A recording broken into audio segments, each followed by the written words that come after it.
आप हर जगह पर जाकर बोलेंगे नहीं यहाँ पर मस्जिद नहीं थी, यहाँ पर दरगाह नहीं थी, यहाँ पर कुछ और था, तो फिर कल कोई मुसलमान जाकर कोई बोल दे जाकर के नहीं यहाँ पर ये नहीं था, यहाँ पर वो था। सोचिए, अगर वो जगह जहां आज लाखों लोग सिर झुकाकर दुआ मांगते हैं असल में कुछ और ही निकले तो?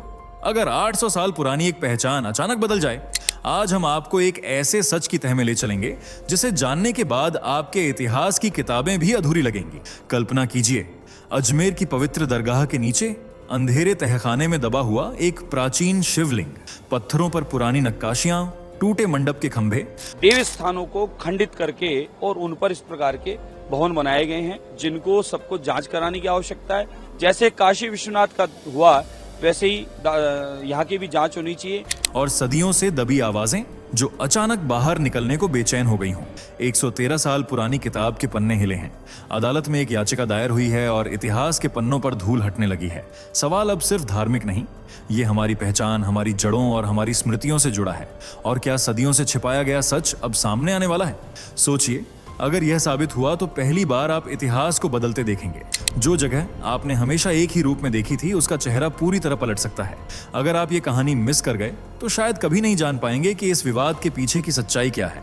ये सिर्फ एक विवाद नहीं, ये हमारे अतीत के सबसे बड़े अनसुलझे रहस्य की पहली झलक है और आज हम इसे खोलने जा रहे हैं। रुको, क्योंकि ये सफर अभी शुरू हुआ है।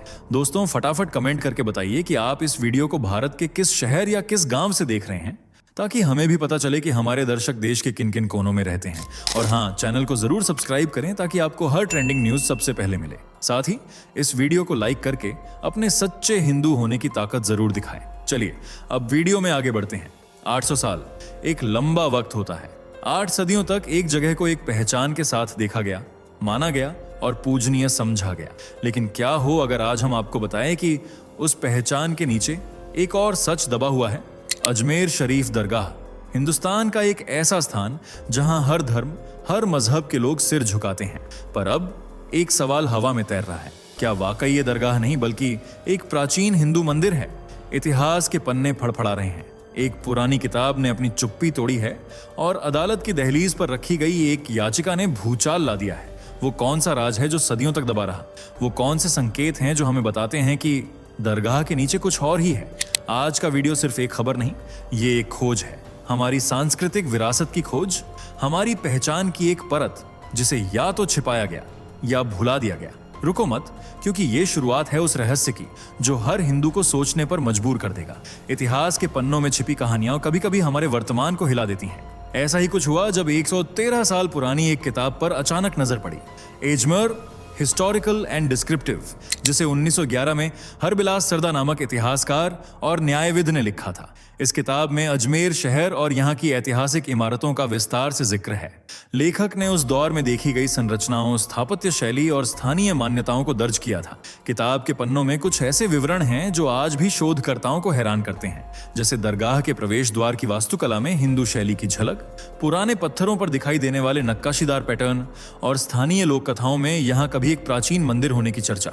इतिहासकार मानते हैं कि उस समय के लेखक अक्सर अपनी टिप्पणियां बिना किसी राजनीतिक दबाव के लिखते थे, इसलिए ऐसी किताबें उस युग की सोच और देखी सुनी बातों का प्रतिबिंब होती हैं। हालांकि आधुनिक शोधकर्ता चेतावनी देते हैं कि पुराने ग्रंथों को सीधे सत्य मान लेना भी ठीक नहीं।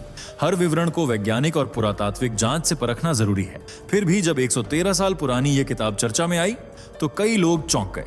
सवाल उठा, क्या हम इतिहास को पूरी तरह जानते हैं? क्या कुछ कहानियां वक्त के साथ धुंधली हो गईं? इतिहास में ऐसे उदाहरण हैं जब इमारतों के मायने बदले, नाम बदले और समय के साथ नई पहचानें बनी। यही जिज्ञासा आज भी शोधकर्ताओं और आम लोगों को सोचने पर मजबूर कर रही है कि सच क्या है और इसे निष्पक्ष तरीके से कैसे जाना जाए। 25 सितंबर 2024 अजमेर की सिविल कोर्ट में दाखिल होती है एक याचिका, 28 पन्नों की दस्तावेजी चुनौती, जिसने देश भर में एक नई बहस को जन्म दे दिया। इस याचिका को दाखिल किया है हिंदू सेना के अध्यक्ष विष्णु गुप्ता ने। उनका दावा है कि अजमेर शरीफ दरगाह के नीचे एक प्राचीन शिव मंदिर है जिसे मुगल काल में तोड़कर दरगाह का रूप दे दिया गया। पर यह याचिका सिर्फ एक दावा नहीं थी, इसके साथ ही 2 साल की रिसर्च, ग्रंथों के हवाले, स्थानीय जानकारियों की पुष्टि और एक ऐतिहासिक किताब की गवाही। इसमें मांग की गई कि दरगाह परिसर का ASI से वैज्ञानिक सर्वेक्षण कराया जाए। यदि हिंदू मंदिर के प्रमाण मिलते हैं तो उसे संकट मोचन महादेव मंदिर घोषित किया जाए। कि अजमेर में जो बनी है दरगाह जिसका हवाला दिया जाता है, वहाँ भी जांच कराएं कि प्राचीन कोई संकट मोचन मंदिर है, कोई शिव मंदिर है, उसके भीतर भी कोई ना कोई देवी स्थान अंदर भीतर में छुपा है। ये सुनते आ रहे हैं बहुत समय से, तो यानी ये इतनी बात इतने पूर्वजों से चल रही है, इसका मतलब कुछ तो है, और नहीं है तो कोई बात नहीं, दूध का दूध पानी का पानी, लेकिन जांच होना चाहिए। और हिंदू समुदाय को वहां पूजा अर्चना का संवैधानिक अधिकार दिया जाए। इस याचिका को लेकर अदालत ने जब 27 नवंबर को इसे स्वीकार कर लिया, तब से जैसे देश में हलचल मच गई। एक तरफ मुस्लिम पक्ष इसे धार्मिक उकसावे की साजिश बता रहा है, तो दूसरी ओर हिंदू संगठनों का कहना है कि सच चाहे जितना भी पुराना हो, उसे सामने आना चाहिए। कई लोग इसे एक साधारण नागरिक की लड़ाई मानते हैं, एक व्यक्ति जो अपने पूर्वजों की विरासत को न्याय दिलाने निकला है, एक डेविड वर्सेस गोलियत की तरह, जहां विशाल तंत्र के सामने खड़ा है एक विचार, एक आस्था।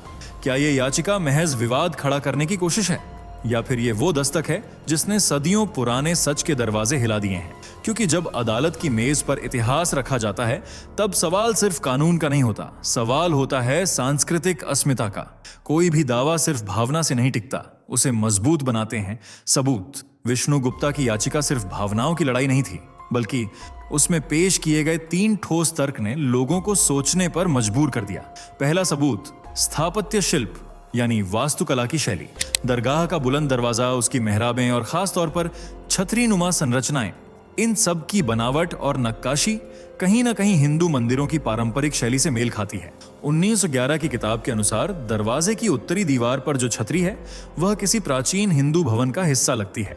लाल बलुआ पत्थर की जो शिलाएं इस्तेमाल हुई हैं, वो शैली राजस्थान के जैन और हिंदू मंदिरों में आम है। दूसरा सबूत, तहखाना और जल स्रोत। कहा जाता है कि दरगाह के आंगन के नीचे आज भी एक गुप्त तहखाना है, जिसमें कई कमरे हैं। पुराने मंदिरों में ऐसे तहखाने आम होते थे, जहां शिवलिंग रखे जाते थे और पूजा के विशेष अनुष्ठान होते थे। एक और उल्लेखनीय बात, वहां अब भी झरने और पानी के स्रोत मौजूद हैं। हिंदू मान्यता के अनुसार जहां शिव होते हैं, वहां जल स्वरूप भी होता है, चाहे गंगा की धारा के रूप में या प्राकृतिक स्रोतों के रूप में। तीसरा सबूत, लोक कथाएं और पीढ़ी दर पीढ़ी चलती आ रही स्मृति। अजमेर के पुराने निवासी बताते हैं कि उनके पूर्वज कहते थे, ये जगह कभी महादेव का स्थान हुआ करती थी। वो कहते हैं कि यहाँ एक ब्राह्मण दंपति निवास करते थे, जो हर सुबह शिवलिंग पर जल अर्पित करते थे। ये कहानी सिर्फ एक परिवार की नहीं, बल्कि पूरे शहर की सांस्कृतिक स्मृति में बसी हुई है। जब स्थापत्य, संरचना और स्मृति तीनों एक ही दिशा में इशारा करते हैं, तो सवाल उठना स्वाभाविक है, क्या ये सिर्फ संयोग है या एक सच जिसे वक्त ने धीरे धीरे ढक दिया?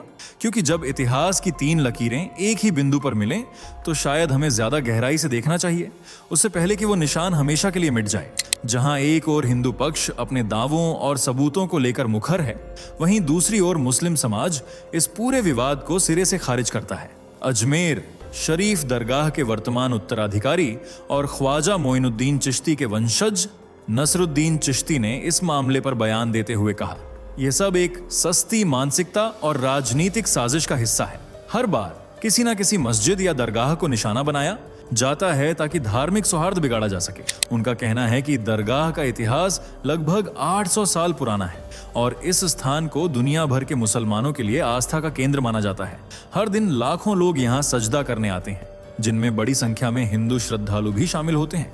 उनका यह भी तर्क है कि अगर यहाँ किसी पुराने ढांचे के चिन्ह मिलते भी हैं, तो वो इतिहास के प्राकृतिक विकास का हिस्सा हो सकते हैं, ना कि किसी जानबूझकर की गई तोड़फोड़ या बदलाव का प्रमाण। दरगाह के अंदर मौजूद चांदी का काठहरा, जो वहां की सबसे पवित्र चीजों में गिना जाता है, जयपुर के महाराज द्वारा चढ़ाया गया था। इस उदाहरण को पेश कर मुस्लिम पक्ष यह जताने की कोशिश करता है कि हिंदू मुस्लिम साझा संस्कृति की मिसाल रही है ये दरगाह। लेकिन सवाल वहीं खड़ा है, क्या यह तर्क सच की रोशनी को ढंक सकता है, या फिर यह महज रक्षात्मक प्रतिक्रिया है उस उथल पुथल की, जो आने वाले वक्त में और गहरी हो सकती है? हर आंदोलन के पीछे कोई एक चेहरा होता है, और इस बार वो चेहरा है विष्णु गुप्ता।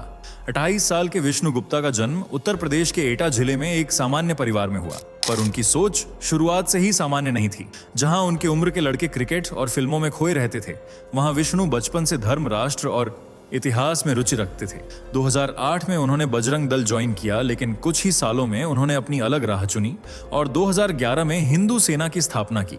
न आरएसएस से संबंध, न किसी बड़ी पार्टी का सहारा, सिर्फ आस्था, आत्मविश्वास और एक दृढ़ लक्ष्य, हिंदू विरासत की रक्षा और पुनः स्थापना। अजमेर शरीफ दरगाह के मुद्दे पर भी उनकी लड़ाई किसी सस्ती सनसनी का हिस्सा नहीं थी। विष्णु गुप्ता ने 2 साल तक खुद अजमेर में जाकर शोध किया, किताबें खंगाली, लोक कथाएं सुनी, स्थापत्य को समझा और एक एक चीज का विश्लेषण किया। उनका मानना है कि अगर हम अपनी ही भूमि पर अपने पूर्वजों की निशानियों को पहचान नहीं सकते तो हमारी आस्था का क्या अर्थ रह जाएगा। कुछ लोग उन्हें विवादास्पद कहते हैं, लेकिन उनके समर्थकों के लिए वो हैं एक साधक जो अकेले ही उस रास्ते पर चल रहे हैं जहां से ज्यादातर लोग मुड़ जाते हैं। क्या वो सही हैं या नहीं, इसका निर्णय इतिहास और समय करेगा, लेकिन इतना तय है कि उन्होंने वो सवाल जरूर खड़ा कर दिया है जिसे अब अनसुना नहीं किया जा सकता। इतिहास कभी सीधा सपाट नहीं होता। समय के साथ साम्राज्य बदलते हैं, शासन बदलता है और इमारतों की पहचान भी। लेकिन क्या यह सिर्फ इतिहास का प्राकृतिक विकास है या कभी कभी सचमुच कुछ कहानियों को पीछे धकेल दिया जाता है? भारत के इतिहास में कई उदाहरण हैं जहां धार्मिक संरचनाएं बदलती रहीं। कभी मंदिर मस्जिद बने, कभी मस्जिद गिराकर नए निर्माण हुए। ये घटनाएं अक्सर उस दौर की राजनीति, सत्ता संघर्ष और समाज की बदलती धारणाओं के कारण हुई। इतिहासकार मानते हैं कि ऐसी जगहों पर समय की परतें चढ़ती रहती हैं। नई सभ्यता पुरानी पर बनती है, कभी खुले तौर पर, कभी चुपचाप। अजमेर की दरगाह को लेकर भी सवाल यही है, क्या यह सिर्फ सदियों के बदलाव की स्वाभाविक कहानी है जहां एक स्थान ने अलग अलग समय में नई पहचान पाई, या फिर क्या कहीं कोई ऐसा सच था जो धीरे धीरे भुला दिया गया? शायद जानबूझकर, शायद परिस्थितियों के चलते। इतिहास हमेशा विजेताओं के दृष्टिकोण से लिखा जाता है। यह एक पुरानी कहावत है, इसलिए जब कोई नई खोज या पुरानी किताब किसी अलग दिशा में इशारा करती है तो वह हमें मुख्यधारा की कहानियों पर नए सिरे से सोचने के लिए मजबूर कर देती है। ये सवाल आज भी खुला है, क्या हम वो सब जानते हैं जो हमें बताया गया है, या फिर कुछ कहानियां अब भी अंधेरे में दबी हैं जो सिर्फ सच्चे शोध और निष्पक्ष सर्वेक्षण से बाहर आएंगी? कहानी शुरू होती है ईरान से। साल 1135 यहीं जन्मे थे ख्वाजा मोइनुद्दीन चिश्ती, जिनका नाम आज भारत के सबसे पूजनीय सूफी संतों में लिया जाता है। शिक्षा के लिए समरकंद और बुखारा गए, फिर मक्का से होते हुए दिल्ली और अंत में पहुंचे अजमेर। यहां उन्होंने निर्धनों की सेवा की, सभी धर्मों के लोगों से मिले और एक ऐसा आध्यात्मिक केंद्र बनाया जिसकी महिमा आज भी देश भर में गूंजती है। उनकी दरगाह, जो कभी एक छोटा सा मकबरा थी, समय के साथ एक भव्य परिसर में बदल गई, जिसमें मुगल बादशाहों से लेकर राजपूत शासकों तक ने निर्माण और दान दिए। इतिहासकारों की माने तो अजमेर दरगाह का निर्माण 13वीं शताब्दी से शुरू हुआ और कई चरणों में हुआ, जिसमें महमूद खिलजी, मोहम्मद बिन तुगलक और शेर शाह सूरी जैसे नाम आते हैं। लेकिन अब सवाल उठता है, क्या ये पूरी कहानी है या फिर कहीं इसके नीचे एक और परत है, एक प्राचीन विरासत की परत जो समय के साथ दबी रह गई? जब दरगाह की बनावट को गौर से देखा गया, छतरी जैसी संरचनाएं, नक्काशीदार पत्थर, जल स्रोत, तो कुछ विशेषज्ञों ने सवाल उठाए, क्या इनमें से कुछ पहले से मौजूद किसी मंदिर का हिस्सा हो सकते हैं? क्या मुगल या सुल्तान काल के निर्माण ने सिर्फ ऊपर की परत बनाई? यहां से कॉग्निटिव डिसोनेंस शुरू होता है। हम जो जानते हैं वो अगर अधूरा हो तो फिर क्या सच है? इसका उत्तर इतिहास के हर उस पत्थर में छुपा है जिसे अभी तक पलटा नहीं गया। अब सबसे बड़ा सवाल, अगर वाकई में ASI का सर्वे हुआ तो क्या सामने आ सकता है? क्या वो तहखाना जिसके बारे में किताबों और याचिका में बार बार जिक्र किया गया है आज भी वैसा ही मौजूद है? क्या वहां शिवलिंग जैसी कोई संरचना मिल सकती है? क्या वहां के पत्थरों पर उकेरी गई हिंदू नक्काशी, मंडप की दीवारें या मंदिरों जैसी यज्ञशाला के संकेत छिपे हो सकते हैं? ये सवाल हवा में नहीं है। काशी और ज्ञानवापी जैसे मामलों में भी सर्वेक्षणों ने ऐसी परतें खोली हैं जिनकी कल्पना भी कठिन थी। ऐसे ही कई स्थानों पर समय ने जो दबा दिया था उसे विज्ञान और पुरातत्व ने उजागर कर दिया। अब अगर अजमेर में सर्वे होता है तो क्या इतिहास की वही परत फिर से सामने आ जाएगी, या फिर क्या फिर से सब कुछ धूल में दबा दिया जाएगा? सच अब भी जमीन के अंदर है, इंतजार है तो बस एक ईमानदार सर्वेक्षण का। अब तक आपने हर पक्ष सुना, किताबों के हवाले, याचिकाओं की दलीलें, स्थापत्य के संकेत और विरोध के स्वर। अब फैसला किसी अदालत का नहीं, ये निर्णय अब आपके हाथ में है। अगर वाकई ये सच है कि अजमेर दरगाह की नींव में एक प्राचीन मंदिर छिपा है, तो क्या हमें उस सच को जानने का हक नहीं? क्या हमारी विरासत को पहचानने का हक, हमारी आस्था का सम्मान नहीं होना चाहिए? या फिर ये सब महज एक नया विवाद है, ध्यान भटकाने का कोई तरीका? हम ये तय नहीं कर रहे कि कौन सही है और कौन गलत। हम बस ये पूछ रहे हैं कि सवाल पूछना गलत कब से हो गया? अगर किसी जमाने की परतों के नीचे हमारे पूर्वजों की पूजा का स्थान दबा पड़ा है तो क्या वो उजागर नहीं होना चाहिए? क्या हम सिर्फ इसलिए चुप रहें क्योंकि यह असहज सवाल है? सोचिए, इतिहास खुद को दोहराता नहीं, लेकिन जो इतिहास हम समझते नहीं वो हमें दोहराने पर मजबूर जरूर करता है। अगर आप मानते हैं कि हर सच को सामने आना चाहिए तो इस वीडियो को लाइक करें, शेयर करें और कमेंट में अपना विचार जरूर लिखें।